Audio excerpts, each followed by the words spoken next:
Bonjour à tous, c'est Florent Babiette, votre coach en santé mentale spécialisé notamment dans la schizophrénie. Alors, avant de commencer cette vidéo sur le bonheur et comment être heureux avec une schizophrénie, je voudrais vous présenter la réédition de mon premier livre, Obscure Clarté Schizophrénie. Donc, c'est mon parcours de rétablissement par rapport à la schizophrénie. Il faut savoir que ce livre est sorti en 2010 à la base, et c'était la première fois qu'en France, une personne parlait à visage découvert en témoignage de sa maladie. Donc, j'espère que ce livre va vous plaire et vous aider beaucoup à traverser forcément les vicissitudes de cette maladie, car c'est une maladie qui est pas facile, mais on peut s'en sortir, et c'est pour ça qu'on fait toutes ces vidéo. Donc ce livre, il est disponible via Amazon. Je vais vous mettre le lien en dessous dans la vidéo. Voilà. Donc pour commencer cette vidéo sur le bonheur en matière de schizophrénie, j'ai envie de vous dire que oui, c'est possible d'être heureux avec une schizophrénie. C'est possible, ça demande des efforts, ça demande des sacrifices, mais c'est tout à fait possible. La première chose que j'ai envie de vous dire, c'est de mon point de vue, c'est plus facile d'être heureux avec une schizophrénie avec une médication, mais, je dis bien, il y a un grand mais, adapté. Parce qu'il y a beaucoup eu d'abus, notamment dans le passé, en France et puis dans le monde, sur la médication des personnes atteintes d'un trouble psychique. Mais maintenant, ils ont fait beaucoup de progrès. Et il faut savoir qu'avec une médication adaptée, eh bien, on va avoir une vie tout à fait normale, pouvoir retrouver du travail, oui, s'insérer dans la vie professionnelle avec une schizophrénie, c'est possible. Et on va également pouvoir, si on veut aussi, par exemple, faire du bénévolat, hein, c'est pas une obligation forcément de travailler, mais on va pouvoir en tout cas être dans l'action avec une schizophrénie et un traitement adapté. Alors, je ne juge pas les gens qui ne veulent pas de traitement, je comprends tout à fait. De mon point de vue, si vous me demandez mon avis, c'est plus difficile de se rétablir sans traitement qu'avec. C'est mon avis. Donc voilà. Donc déjà, pour être heureux avec schizophrénie, ayez un traitement adapté. Très important, c'est-à-dire qu'il faut aller voir votre psychiatre si vous sentez qu'il y a trop d'effets secondaires. Oui, c'est vrai, je parle de traitement adapté, on n'a pas dit ce que c'était. C'est quoi un traitement adapté? C'est quand il y a plus d'effets positifs que d'effets négatifs. Si la balance, elle est inversée, plus d'effets négatifs que d'effets positifs, là, il faut aller voir son psychiatre et essayer de faire avancer les choses. Ça peut être changer de molécule, diminuer la molécule, ou faire de nouvelles interactions entre certaines molécules et donc certains médicaments. Pour être dans le bonheur, j'ai envie de dire qu'il faut être dans le moment présent. Je ne sais pas si vous connaissez le concept de gratitude, c'est un concept dont je parle de temps en temps sur ma chaîne YouTube. C'est très important d'être dans le moment présent, c'est-à-dire par exemple faire de la méditation en pleine conscience. Qu'est-ce que la méditation en pleine conscience? Ça va être vous traverser un chemin et vous allez essayer de vous ancrer avec la nature, avec le monde qui vous entoure. Tout simplement, vous allez dans la contemplation, dans l'observation des choses qui vous entourent. Ça va vous ancrer dans le moment présent. Il y a une phrase que j'aime beaucoup, c'est finalement, le moment présent, c'est le plus beau cadeau qu'on puisse faire au futur, car c'est dans le présent que vous préparez votre futur. Beaucoup de gens vont être stressés par rapport à leur avenir, ce qui est normal, notamment quand on a une maladie psychique, on peut être stressé par rapport à son avenir. C'est humain.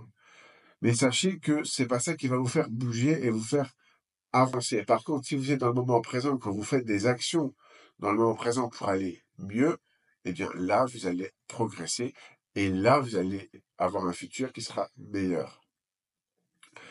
J'ai envie de vous parler également de l'art du questionnement et du bon questionnement. Quand on a une maladie psychique, notamment la schizophrénie, bah moi je suis passé par là. La première chose c'est pourquoi ça m'arrive à moi? Pourquoi cette injustice? Pourquoi cette putain d'injustice? Moi j'avais la rage à un moment, c'était contre les autres, contre la société, contre mes parents, contre la maladie, j'avais la rage. Mais le problème quand on a la rage contre les autres, c'est que c'est jamais notre faute. Alors certes, c'était pas de ma faute si j'étais atteint de cette maladie, mais c'était de ma faute si je me mettais pas dans l'action. Et donc, quand j'ai commencé à comprendre ça, j'ai essayé de me mettre dans l'action parce que j'ai fait une dépression pendant plus de 2 ans suite à l'annonce du diagnostic. Donc, ça a été très dur au début, mais j'ai commencé à me poser des questions et des bonnes questions. Parce que mes premières questions, c'était plutôt pourquoi ça m'arrive à moi. Donc, forcément, si vous posez cette question-là, ça va être parce que tu es un imbécile, parce que tu l'as mérité, parce que c'est une injustice. Mais ça vous fait pas vous bouger, ça vous fait pas vous avancer finalement.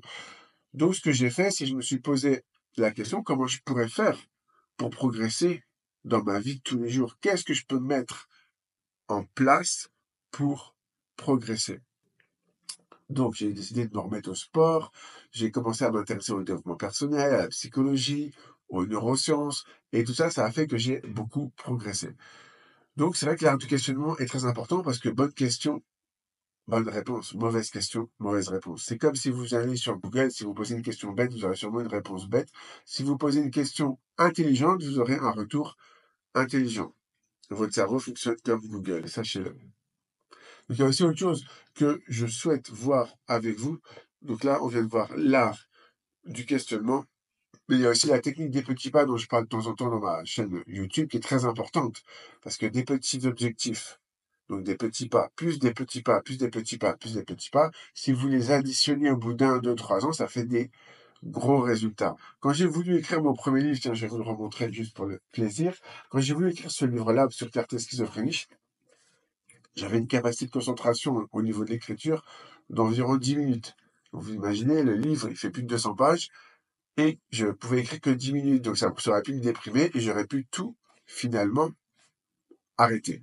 Ce que j'ai fait, c'est que je me suis dit, je vais fractionner mon objectif. Si je peux faire que 10 minutes, eh ben, c'est pas grave, je vais faire 10 minutes aujourd'hui, puis 10 minutes demain, puis 10 minutes après-demain. Et puis après, mon cerveau s'est réadapté et ces 10 minutes sont transformées en 15, 20 minutes, 1 heure, 2 heures. Maintenant, je peux écrire 2 heures sans problème, ce qui m'était complètement impossible au début avant. Donc, ne vous déprimez pas, ne vous sous-estimez pas. Vous pouvez faire de belles choses à condition de fractionner vos objectifs. Si vous fractionnez un objectif, ça va vous permettre d'aller jusqu'au bout. Donc c'est très important si on veut être heureux de fractionner un objectif. Ça peut être apprendre le piano, ça peut être, je sais pas, ça peut être faire plein de choses, tout ce qui vous passe par la tête. Et n'ayez pas peur de rêver. C'est pas parce que vous avez une schizophrénie que vous pouvez pas rêver. Simplement, fractionnez vos objectifs et passez par des étapes. D'accord?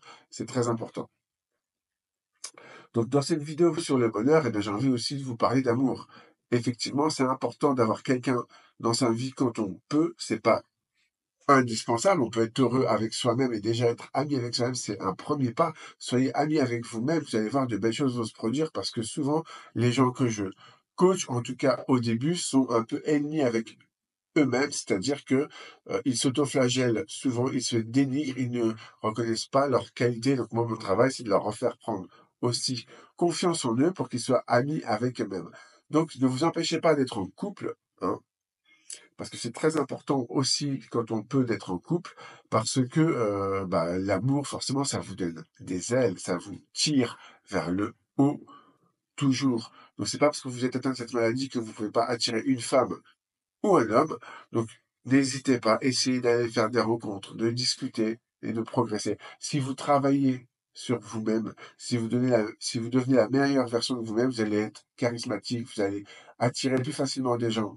Et également, si vous assumez votre maladie, si vous n'êtes pas dans le déni, si vous avez une médication adaptée, c'est ce qu'on a vu, si vous avez l'art du questionnement, si vous avez de la patience également, c'est important d'avoir de la patience parce que tout ce que je vous ai dit avant, tout ce que je vous ai dit avant, les amis, ce n'est utile qu'avec de la patience. Si vous faites des efforts, la technique des petits pas, mais que vous la faites sur un mois, vous aurez des résultats sur un mois, c'est pas beaucoup. D'accord?